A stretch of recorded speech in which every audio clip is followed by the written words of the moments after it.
शिंदखेडा येथील भगव्या चौकात संध्याकाळी 6:30 ते 7 दरम्यान सायकलवरून जाणारा साई अमोल बोरसे वय 17 राहणार अमराळे हल्ली मुक्काम लालचंद नगर यास चिमठाणे येथील प्राथमिक आरोग्य केंद्रातील डॉक्टर वसंत सैंदाणे वय 50 यांनी मध्यधुंद अवस्थेत भगवा चौफुल येथे शाळकरी मुलाला 100 फूट गाडीखाली फरफटत नेलं।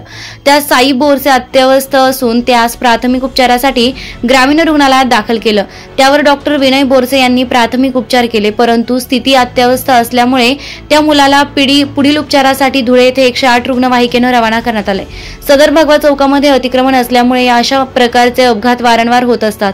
त्यातून काही सुदैवी वाचतात तर काही गाडी खाली येतात, म्हणून तेथील अतिक्रमण त्वरित निघावे अशी नागरिकांनी जोरदार मागणी केली आहे।